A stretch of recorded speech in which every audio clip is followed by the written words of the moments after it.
Oh, no, it's not the same as the town, we have our own policy on that. Okay, I'd like to reconvene into open session. It's a virtual meeting of the Spencer East Brookfield Regional School Committee on today, Tuesday, November 10th, 2020. It is currently 6:38. Could we please stand for the Pledge of Allegiance? I pledge allegiance to the flag of the United States of America and to the republic for which it stands, one nation, under God, indivisible, with liberty and justice for all. Is there any bargaining unit leadership reports this evening, Missy? No. Okay, we do have, the students are not here, but we did get an attachment. Would you like me to read those? Read that? Yeah, I think it should. I think we should. Okay. Yeah. So, I'm gonna put you on speaker. my iPad was dead, so I could use my phone. So the representatives are Jason Brewster, Megan Elliott, Michaela Grenier, all of the class of 2021. Planned return to school November 16th. Majority of Prouty students are planning to come in person according to survey results. Cohort B freshman starts on Monday. The rest of Cohort B starts on Tuesday. Senior class events, senior stair painting complete. Mask fundraiser, there are still masks available. The goal is to sell them all by Christmas. Athletics, boys and girls soccer, girls cross country, field hockey, and boys golf are finishing up their seasons. All went well, and most importantly, our students remained healthy throughout the season. Winter sports are being planned for November 30th start. Basketball, indoor track, and cheer committees are meeting at the state level to determine safety protocols. It is likely that there will only be a small number of spectators allowed at the games this year. Spirit Days, November 18th to the 25th. Student Council is planning our annual Spirit Days for some of our first in-person learning days. Both cohorts will get a chance to show off their school spirit during the 5 in-person days before Thanksgiving. And that is the student report for this evening. And thank you for writing that up. Mr. Chair, before you move on, I have Wendy Pelchat virtually, she's over the phone. Okay, we have a member that's not with us this evening, but she's joining us remotely over the phone. So, the consent agenda. I'm looking for a motion that the school committee vote to approve the following items. School committee meeting minutes of 10/13/2020. Payable warrants 10/29 for $838,534.88. 10/32 for $7,856.05. 10/33 for $241,095.81. We also have fundraisers, David Prouty High School, class of 2024. The David Prouty High School gift card fundraiser. So with that being said, do I have a motion? So moved. Motion by Martha, Second? second by Patricia. Is there any discussion? All those in favor? Aye. Aye. Aye. And the chair votes aye. Sorry, I'll call you guys up. You have to do roll call vote when there's a remote participant? Yeah, I'm gonna roll call it from now on. So let's roll call that again. So for those items, do I have a motion? So moved. Motion by Martha, Second? second by Patricia. All those in favor by roll call. Michael? Aye. Wendy? Aye. Heather? Aye. Patricia? Martha? Aye. Chris? Aye. And the chair votes aye. Do you want us to vote that fundraiser too, Missy? Because you have that as a separate motion to vote at the bottom. Or is that part of the consent agenda? That's part of the consent agenda. Okay, so that's part of that vote. Okay. Secretary report. I'm looking for a motion to approve the following payroll warrants. 10/30, $425,306.60. 10/31 for $117,370.01. 10/34 for $420,073.55. 10/35 for $263.25. And 10/36 for $5,392.25. Do I have a motion? So moved. Motion by Patricia, Second. second by Chris. Do I, any discussion? Yeah, Mr. Chair, I have to recuse myself from this vote. Mike Ethier has to recuse himself. I also have to recuse myself. Heather Messier has to recuse herself. And Martha Berthium as well. And Martha Bertham also has to recuse herself. All those in favor, Wendy, Aye. Patricia, Aye. Chris, Aye. and the chair votes aye. Okay, at this time I'm gonna open it up for citizens' input. Do we have any this evening, Missy? No, we don't. No? Anybody else? Select board input from East Brookfield or Spencer? No. Nothing. Superintendent's report, I'll hand it over to Dr. Haughey. Thank you very much, Mr. Chair. In your packets, you'll see the enrollment report broken out by school as well. Our total enrollment sits at 1,366 students.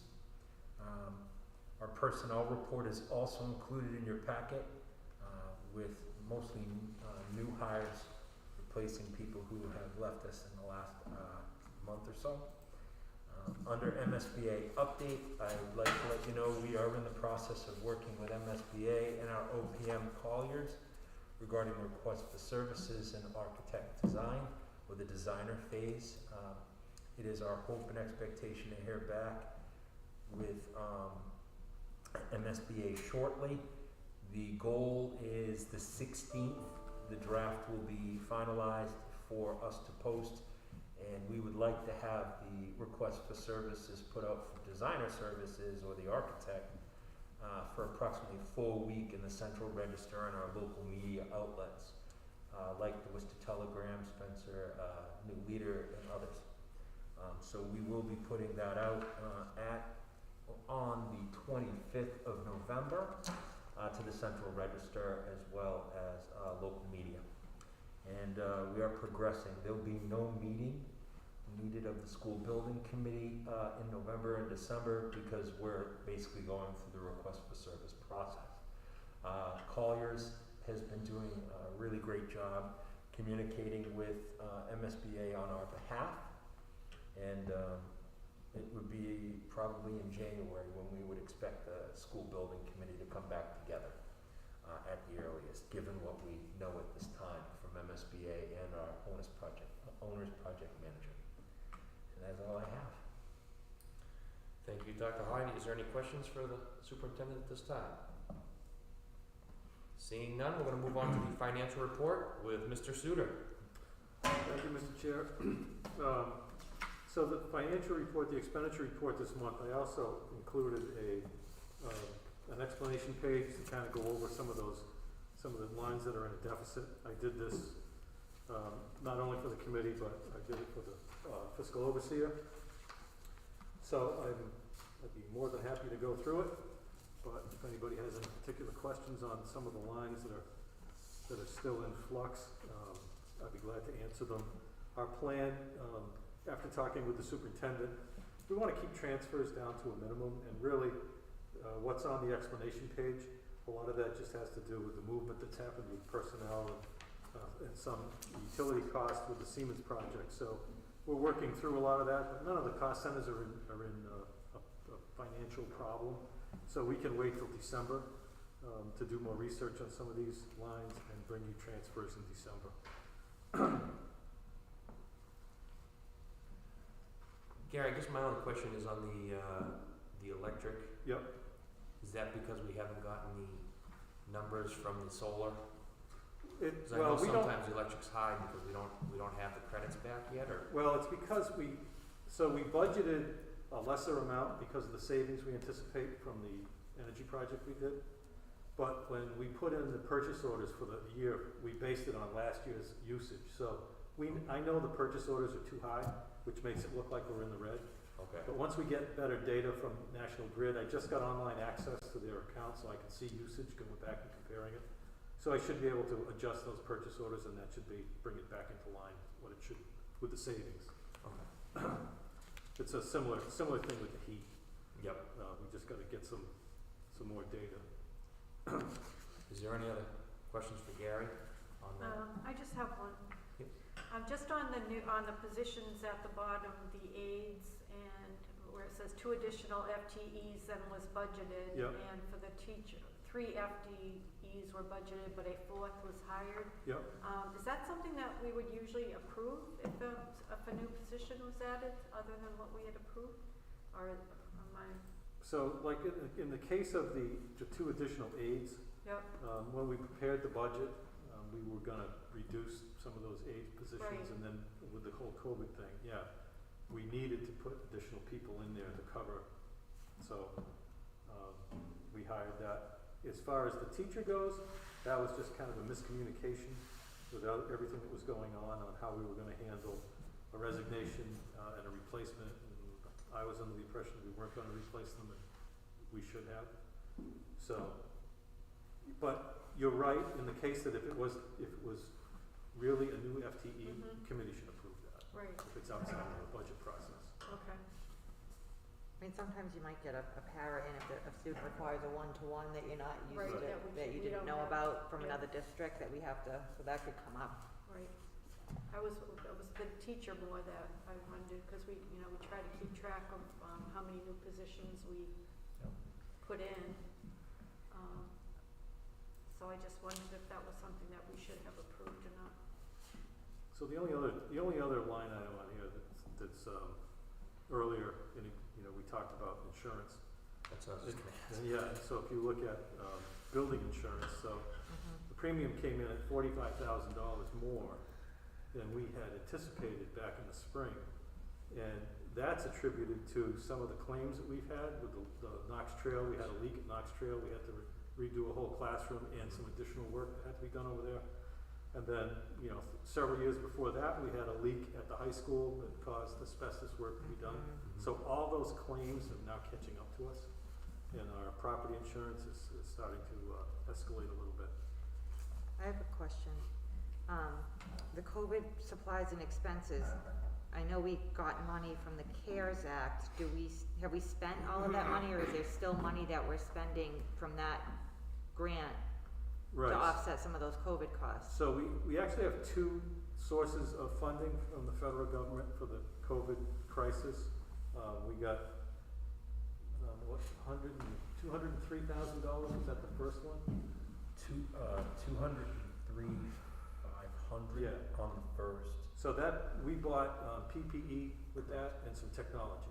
That was from the CARES Act, that money? Yep, and so that's all spent. It's all spent? But then we got additional money that came in. It was a per pupil amount that we received.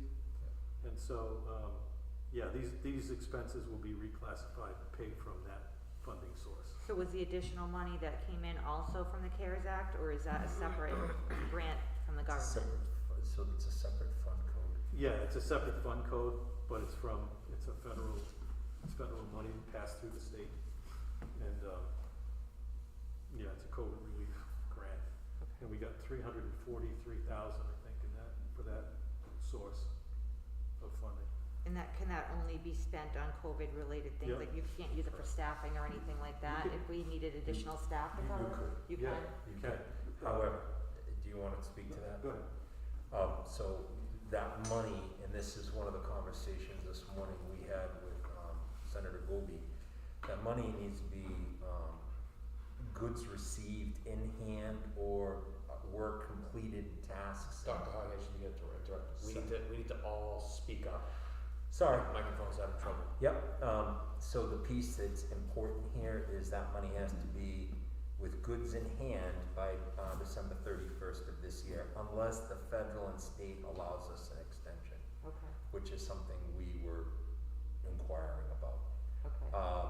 So we have done a lot of work in HVAC repairs and the like. That is expected to be all completed before the end of this year.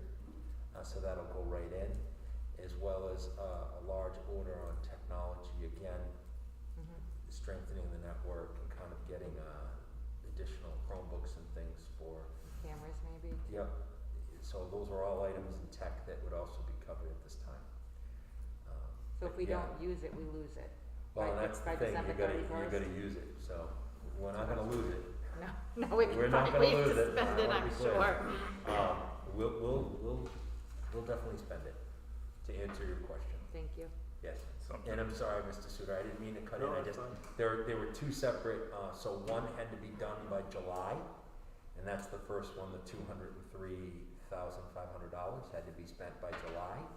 The second one has to be expended by December 31st, Okay. and that's the reason for the two separate codes. Okay. So, and two separate programs. Through the chair, superintendent, I wouldn't think that would be something we would, if we could avoid, we'd wanna use for staffing though, because, you know, this is It's a something, recurring because it's not a recurring, you know, staffing's a recurring expense, and this isn't gonna be a recurring grant. But some of the staffing we have right now is because of COVID for sanitizing, I would imagine, so we wouldn't need as much staffing for some of the things, right, for like custodians, and we have an additional nurse right now, like would that cover? Yeah, we could pay for any additional staffing, but we can only pay for them through December 31st. Oh, okay. So, And I mean, That doesn't make sense, like if it's for staffing, you would think it'd go till the end of the school right, year. right. I mean, there's a chance that they may extend that deadline, but Okay. right now they haven't. Just one more question. Do we have how are we for our supplies? Is there any problem at this point getting supplies, and do we have all that we need? The PPE supplies? Yes. No, I think we got another order of hand sanitizer in, so I think we have plenty of that. We have masks. And I don't think we're going through them, like, you know, I think everybody's coming with their own masks, so people aren't asking for them. So there's no shortage anywhere? I've had people ask me that, and Yeah, I said no. I haven't heard that there's a problem. No, I think we're okay. So I only know that when I've walked the buildings, we've been in shape. I have had some teachers ask about wipes, and it's been recommended because we've bought so much sanitizer and liquid form for the spray bottles that we use the spray bottles with Okay, cloths. yep. So originally, I think people had in their minds we need to use wipes, and because we purchase the sanitizer a different way and in bulk, I would it's a think that would be different more method of distribution. Economical. Hmm. But we right now are in good shape with our PPE. As we find we need to replenish, we have the money to do so. And, you know, that's the good news, that we can do that with regard to the CARES Act until December 31st. But we haven't had an issue, as Mr. Suter said. Thank you. Yes, ma'am. Any other questions for Gary?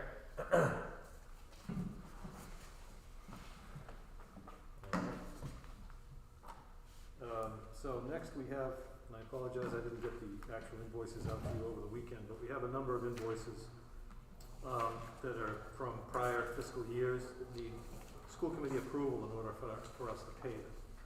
So I handed out a list of those invoices. I can read them if you want. So we got a bill from the town of Spencer, from the police department, for a police detail associated with the Unified Olympics back in 2019 for $336. We have the college board for AP testing for the high school, $4,364. We have several invoices for Jerry's Music for various repairs and supplies for the music program at the high school, $74.95, $98, and $120. We have a $160 bill for fall and winter cheer last year for the high school. We have AA Transportation, which was transporting the junior high school cheerleading team to a competition at Shepherd Hill, $586.25. We have the MSAA is for winter cheer for the Knox Trail cheerleaders for $40. University of Oregon was for the Dibbles program for Knox Trail, that's $200. And then there are 4 invoices from Burnell Controls. So they are the ones who have the control system here at Wire Village. And as we transition to the new system, we've been working with them. And when I called them to ask them to come in, sort of an emergency call, they said, well, we'll come in, but we've got 4 outstanding invoices that need to be paid. So as you can see, 2 of them go back to 2017. There was no purchase order in the system for those. And a couple of them go back to February and March of this year, same thing. No purchase orders in the system, so I didn't even know they existed. So in total, we have $11,387.69 of invoices that need So did they just not send the invoices, or is it a mistake on our part? No, I think they got sent to the previous supervisor of buildings and grounds and just didn't get processed for some reason.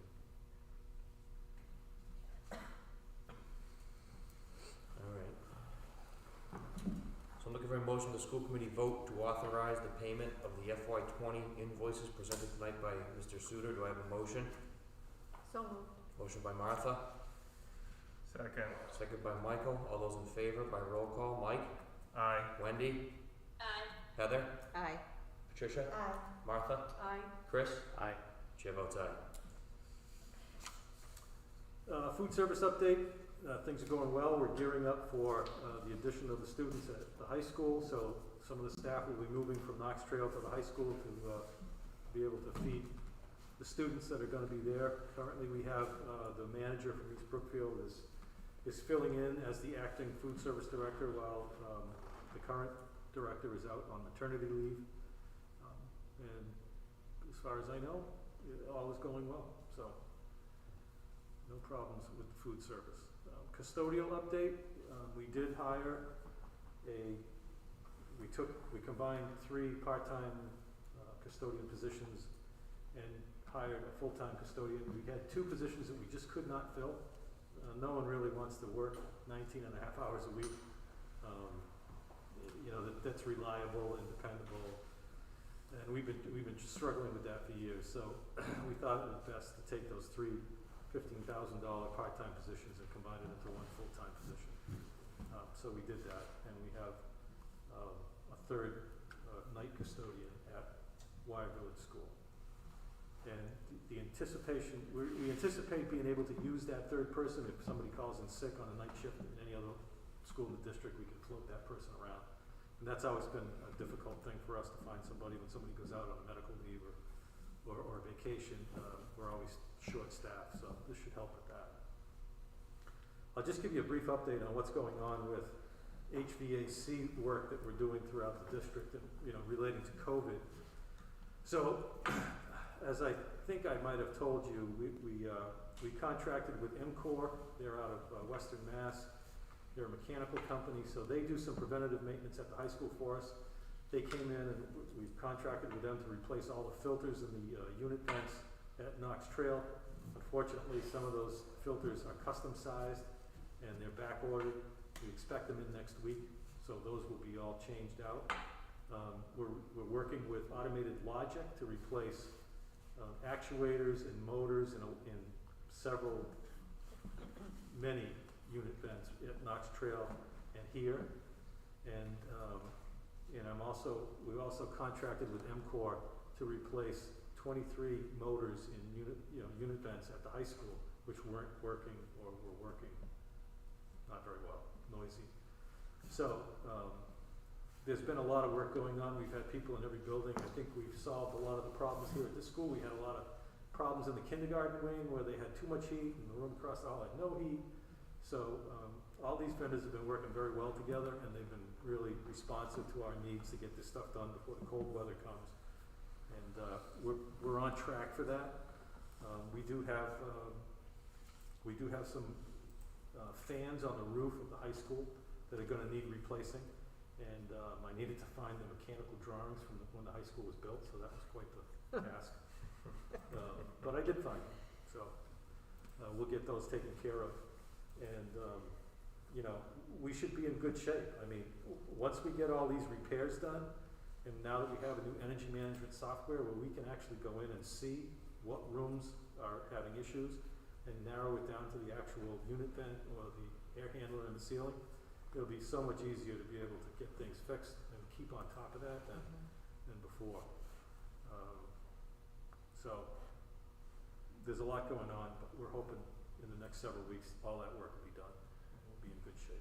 Mr. Chair, through you to Gary, is some of this work, I mean, obviously probably the filter work, but some of this other work able to be paid for by the CARES Act grants that were? Yeah, we're hoping, except for the filters, like all the repairs and all the replacements of motors. Because part of the criteria for using that money is that it has to be something that was unbudgeted. Oh, And you're doing it because of the virus. pandemic. pandemic. So we can, Clearly, most of the, hopefully a lot of it could be covered by, Right, good, right. thank you. And then the last thing I have is, so transportation, as far as our contract goes with AA Transportation, obviously, we're not using buses on Fridays, so that cuts down quite a bit of time for them, that they're not transporting kids.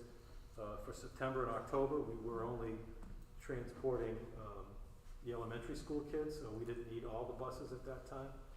So we need to do or negotiate another sort of MOU with them, like similar to what we did last year, where we paid them a reduced amount of money, in order to not, to allow them to stay in business and to not harm them financially. What happened in the spring was that the legislature passed, they amended some legislation, and they were pretty liberal with the ability of cities and towns and districts to pay for services that weren't really received, because the law is pretty strict on that. If you don't receive the goods or the services, you can't pay. So that expired at the end of June. So as it is now, there's really nothing on the books that allows us to pay them any amount of money for those days that we're not transporting. And they've asked, they would like to get 75% of what their daily rate is for the days that we don't transport. So I'm not sure how the committee feels about that, but I need to meet with them and sort of discuss that whole situation. But I can tell you that if we do that, it's gonna cost, we're gonna pay them an additional $236,000. So there'll be a net savings with our transportation contract of $78,000. I'm not so sure 75% is a fair percentage for days that we're not even using the bus company. I mean, so I guess I'm just letting you know that that's where we're at, and What do you think would be fair? it's hard to say, because I understand that they have costs and carrying costs with buses, even whether we're moving kids or not transporting kids. But I think last spring was a different situation where it caught us by surprise and we didn't want to hurt them. I think now it's a different situation, and I think 75% is too high, and I'm thinking that, maybe flip it around and maybe we pay them 25% for those days, so it covers some carrying costs, interest on their loans, maybe some of the wages. And honestly, if we talk about bringing kids back on Fridays, after the first of the year, they'll be back to full tilt anyway, so, yeah, I don't know how that's gonna go. Did they but say why they thought 75 would be a fair amount? That's what everybody negotiated in the spring. And that was kind of at the recommendation of the Department of Ed. They're like, we can't let these small bus companies go under. They need help. We gotta pay them. The legislature passed amendments to the law allowing us to pay for things that we didn't really get. But that's not the case right now. I know there's a bill on the governor's desk, but we don't know if it'll be signed. So I guess if it doesn't get signed, that kind of ends the discussion, right? They can only bill us for what they provide. But if the bill does get signed, then we'll have to negotiate, because they're gonna want some payment for those days where they're, providing a bus to us, even though we're not using it. Mr. Chair, through you to Gary, yeah, I think we should authorize you to negotiate with them, because that does seem, they're getting full pay on the days that we use them, so it's Right. not like, Right. it's not like it was back in the spring where they were, where they could have been getting nothing. I mean, their argument is, normally we pay them, or we contract with them for 180 days of transportation. And due to the late start this year and the no Fridays, they're down to 137 days. So it's impacting, Right. their financial situation. And they said, we signed a contract with you for 3 years to provide you with 15 buses. And, we were planning on this amount of money coming in, and we had to go borrow money to buy buses and pay drivers. I get it, but at what point, can we honestly look the taxpayer in the eye and say, yeah, we paid them 75% for something that we didn't really get? I have a couple of questions, Yeah, Mr. go Chair. ahead. Could we use this to bargain the next contract with them through a lower percentage We could, I mean, we could and save do us in something the this future? year, and then next To year. say, yeah, we're willing to work with you now, but Right. we need you to lower the percentage or some, Right. work some way to negotiate. That is an option, because we do have a 3-year contract with an option to extend it 2 years, so we could try to do that now, and extend Yeah. it for a flat or. Yeah, if we help you out now, you need to Yeah. help us out later, is that Right. type of deal? Yeah. And then my other question was, what are other districts doing that are using, I think Leicester uses AA or. Yeah, I think everybody's sitting tight until we the get governor signs legislation. this legislation that allows us to negotiate. Right now, I don't think anybody's doing any of that. So they're just, and AA has already billed us for September and October. Right, And they've only billed us for the days they've actually transported and for the number of buses they've actually used. So they've in effect billed us for what we got, which is kind of what they should do. it sounds like we still need answers before a decision can be made on that. Yeah, why don't we The- through the chair, maybe we should hold off on making any decisions and you can informally negotiate with them, but until we know what the governor's gonna, Right. we can't really make a decision. Okay. Did you have something, That was exactly my point, so thank you to the vice chair. There's a few things in motion here. You've got a virus that we have no control of that has control of us.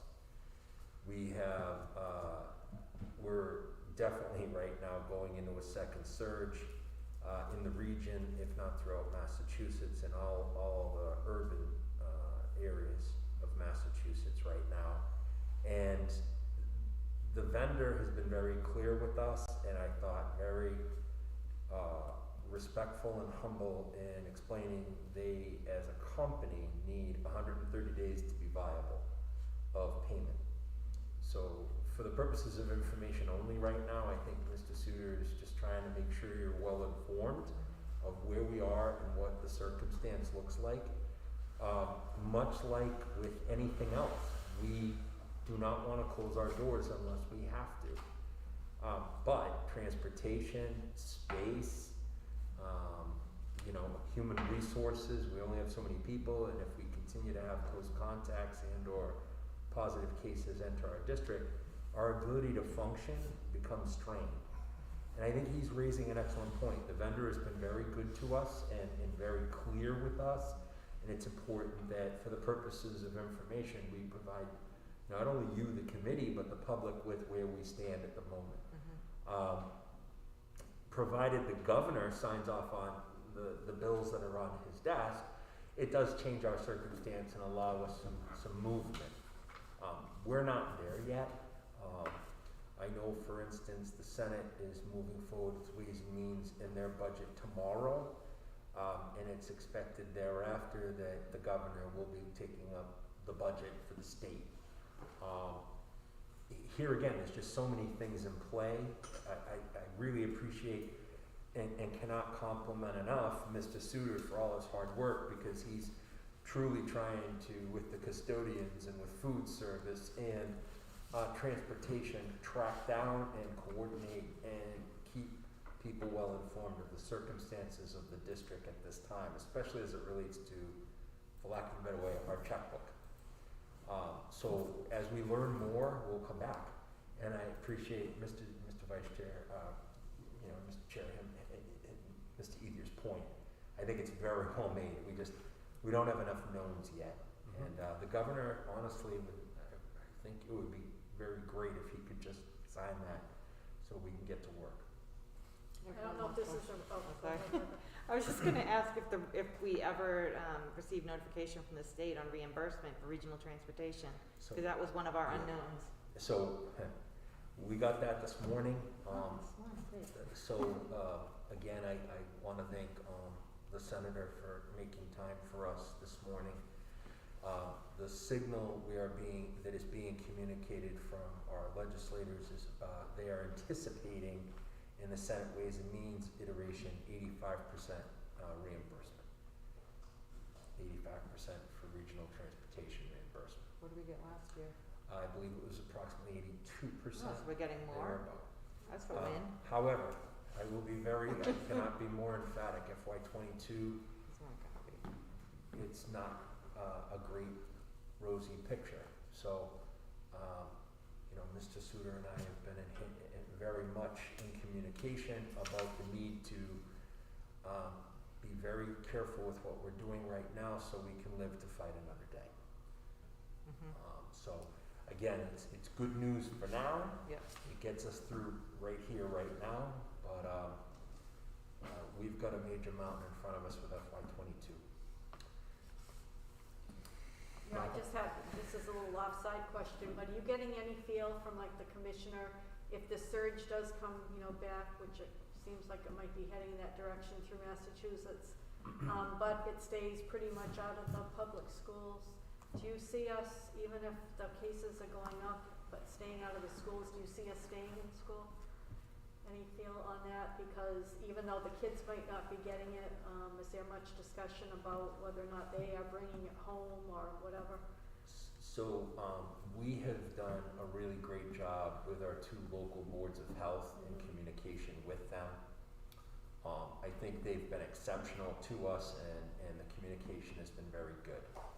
These are local matters and local decisions. The boards of health actually have the ability to trump, and should we have an outbreak or any kind of surge in, say, a building, either board of health has the authority to advise and recommend closure. We would not, we as a school department, I would have to contact DESE and let them know where we are and what we're dealing with before that we would be allowed to do any action. Typically, a day of remote while they deep clean and disinfect would be a typical thing. If it was more widespread, they'd advise accordingly about a longer term course of action. But DESE definitely has a lot to say in these matters, and it's not strictly local decision. The decision to reopen was a local one, which is why we have 351 flavors of reopening throughout Massachusetts. However, with regard to staying open, it is the expectation of the governor, according to his press conference last week, that when feasible, we do so. After speaking with Lisa Doust yesterday, Spencer has 127 total cases since March, with 15 active. That is a rise or an increase of 13 cases in less than 10 days. That's not small. But it does not preclude us from staying open. We are allowed to stay open. East Brookfield just had a matter in the local courthouse down the road, but in terms of the town itself, they still hold at, I believe, 15 cases. They had 2 on the books that were active, and I believe they're coming off the books now, quite literally, like right now. So our cases are not high in these 2 communities when we are compared to someplace like Worcester. And so we've been very, very fortunate, and I would compliment not only Mr. Suter and the custodians, but our faculty, our staff, and our administration for being so diligent with the guidelines that we've been given. Masks, hand washing, sanitizing, and use of sanitizer often, as well as 6 feet social distancing has worked. And we've experienced success as a result. We do have close contacts that require some of our personnel to go into quarantine, but that has not been a majority. It's been the minority, 1 or 2 cases here and there.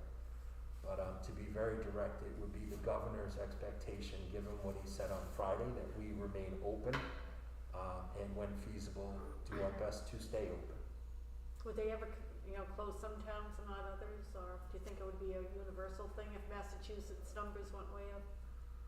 The only way I could see us closing our doors like we did in March is if it was, again, with a larger state action.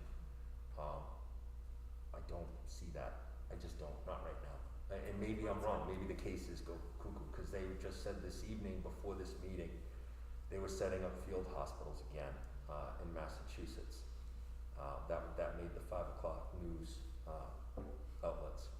So maybe, but I don't have that information. I am tracking with our nursing staff very closely, and our lead nurse, Ms. Westerman, very closely the data around positive and contact, close contact, and I include that information weekly to you for that reason. So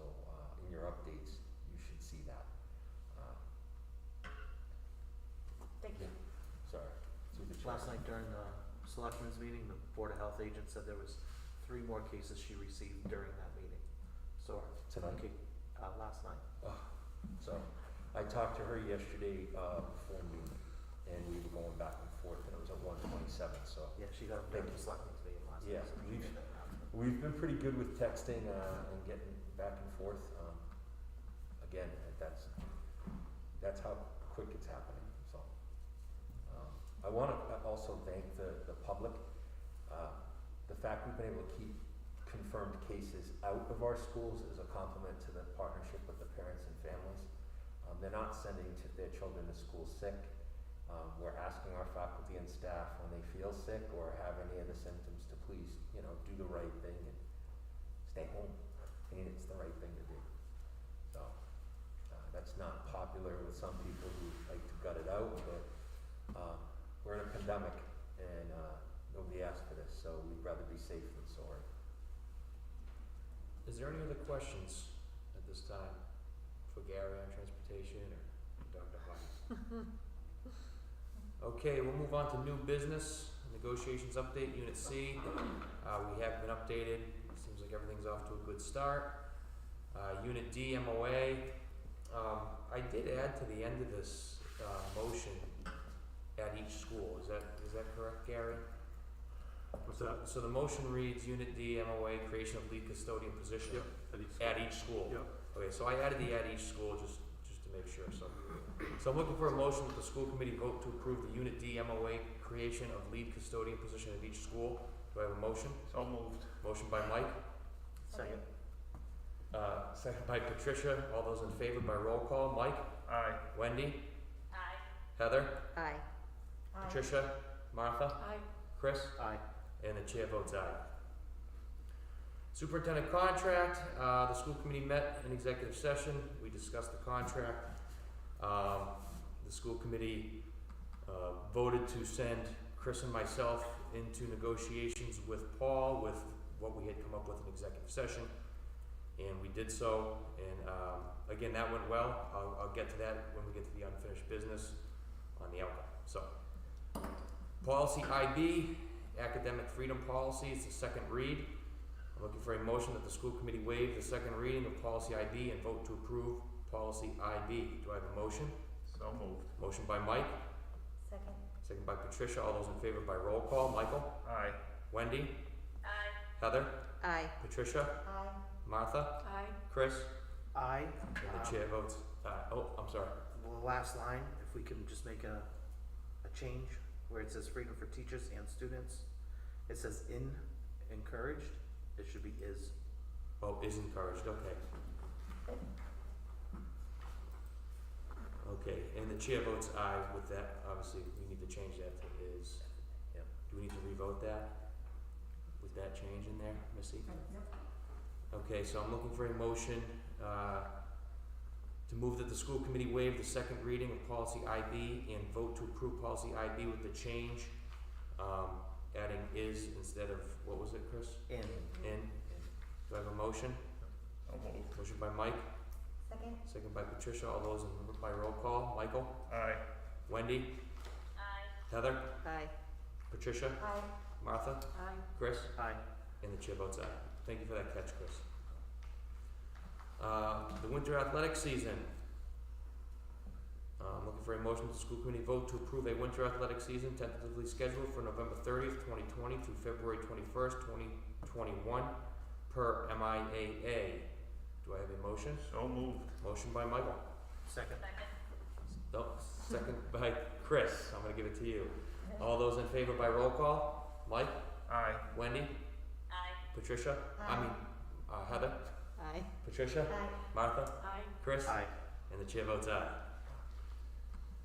Okay, the Mass Association of Regional Schools, also known as MARS, they've been our consulting agent throughout the MSBA project thus far. Is there anything you wanted to add to that, Dr. Hawley? It'd just be my recommendation that, the Mars Consulting Group remain with us through Module 3. They've really done a nice job of making sure to clarify questions when they've arisen, make sure that we had the information in a timely manner. And they've been really a nice guide on the side throughout this process. I'd recommend that we maintain that relationship and keep them as alongside us as we move forward with our MSBA project in Module 3, Mr. Chair. Yes, I agree. Steve Hemmon and Jay Barry are great resources, and they really help drive this bus. So I'm looking for a motion to continue Mars Consulting for MSBA Module 3. Do I have a motion? So moved. Motion by Heather, Second. second by Patricia. All those by roll call. All those in favor by roll call. Michael? Aye. Wendy? Aye. Heather? Aye. Patricia? Aye. Martha? Aye. Chris? Aye. And the chair votes aye. In your packet, you all received the superintendent goals. It's for review only. I'm actually still in the process of reading them, Dr. Hahi, but I will get there. So you all have that, and thank you for submitting those, Dr. Hahi. No, thank you, sir. FY21 budget, letter from DESE regarding 112 budget and revised FY21 budget. Again, informational only. I don't know if anybody wants to speak on behalf of that, or we're good. Okay. Well, I get, Mr. Chair. Yeah. It's just good to just to remind the public that we're off of the 112 budget and the FY21 budget that we went over in the summer, adjusted it a little bit and voted on, has been approved by the state, and that's the budget we're working on now. Yep. Thank you, Mike. Unfinished business. So the superintendent's contract, as you all know, the term of the agreement is now July 1st, 2021 through June 30th, 2024, again, as long as it's approved this evening. So that was the one change. Compensation from July 1st, 2021 through June 30th, 2022, the school district will pay the superintendent for services rendered by the superintendent to the school district under this agreement at the bi-weekly salary rate of $6,250, which if annualized would equal $162,500 annually, less all lawful withholdings and deductions. B, in the second year of this agreement, July 1st, 2022 through June 30th, 2023, the school district will pay the superintendent for services rendered by the superintendent to the school district under this agreement a bi-weekly salary rate of $6,453.13, which if annualized would equal $167,781.25 annually, less all lawful withholdings and deductions. And C, in the third year of this agreement, July 1st, 2023 through June 30th, 2024, the school district will pay the superintendent for services rendered by the superintendent to the school district under this agreement at the bi-weekly salary rate of $6,662.85, which if annualized would equal $173,234.14 annually, less all lawful withholdings and deductions. That was the second change that we all discussed. We also discussed travel expenses, which was agreed upon to $200 monthly. And we also discussed renewal. So under renewal A, in the event the superintendent wishes to continue his employment with the school district following the expiration of this agreement, the superintendent shall provide the school committee with written notice of his desire to continue to be employed no later than July 1st, 2023. The school committee shall respond in writing to the superintendent on or before August 1st, 2023. If the school committee fails to respond in writing by August 1st, 2023, this agreement and the superintendent's employment with the school district shall end on June 30th, 2024. A non-renewal of this agreement shall not constitute a dismissal of the superintendent, but rather a conclusion of the contract term. At the school committee meeting prior to August 1st, 2023, the superintendent shall place on the school committee agenda through the chairman a notice that the school committee intends to renew the employment of the superintendent. They must give written notice by August 1st, 2023. Negotiations for any new employment agreement must be completed by October 1st, 2023. This has all been vetted by Kim over at Merrick O'Connell. So that was all sent over to her, and it was written up, obviously, through legal. So I believe those were the only changes, you can correct me if I missed anything. I believe that's what we all discussed, so, any questions? So with that being said, I'm looking for a motion that the school committee vote to approve a new 3-year contract for the superintendent. Do I have a motion? So moved. Motion by Martha, Second. second by Heather, is there any discussion? All those in favor by roll call, Michael, Aye. Wendy? Heather? Aye. Patricia? Aye. Martha? Aye. Chris? Aye. And the chair votes aye. Committee comments, future agenda topics? Does anybody have anything? Just a quick one. Congratulations, 3 more years. Virtual fist bump. Thank you. Thank you. Thank you. Thank you for the last 2.5 and look forward to 3.5 more. Yeah. And maybe more beyond that. Thank you. I just wanna give a shout out to the Halloween highway that I attended. Good. Very good. I was a little Scared? jealous though, I'll be honest, They're gonna because say scared. as I drove in, Mrs. York said hi to my wife before she said hi to me. Oh. And my wife rubbed that in my face that she knows me better than you. But you guys did an awesome job. My son really, really enjoyed it with all the candy. Of course, I didn't enjoy the 3 hours of him being awake after that, but it was really a great time. So great job pulling that all together, especially with the snow and all that stuff. So anything else from the committee? I'm looking for a motion to adjourn. Heather's got- Oh. Heather has No, I was just one. gonna Oh, I couldn't see your piggyback hand, on what Heather. Jay said. Overall very well done, very well done. I was pleasantly surprised, 'cause I was wondering what was gonna happen with all the snow, and just a fun tradition and a great way to do something meaningful with all of this pandemic going on, so very nice job. I guess I have a question. I don't know if anything's been done about the high school sign. Do we have any Oh, yeah. updates on the sign for the high school? Looks like Mrs. York does. Go ahead. I'm not the chair, but Yeah, no, go ahead. Mrs. York. Spencer Cable Access has pre-budgeted to supply us with a state-of-the-art digital sign that will carry content for Spencer Cable Access, the school district, and the town of Spencer. The 2 sides are independent, and they can actually show video as well as messages. that's That's great. awesome. Wow. That's So great we'll- news. God willing, and nothing else happens, it should be in the fiscal 21 budget for Spencer Cable Access. Awesome. Great news. Thank you. Thank you. Anything else? I'm looking for a motion to adjourn. So moved. Motion by Mike, Second. second by Heather. All those in favor by roll call. Michael? Aye. Wendy?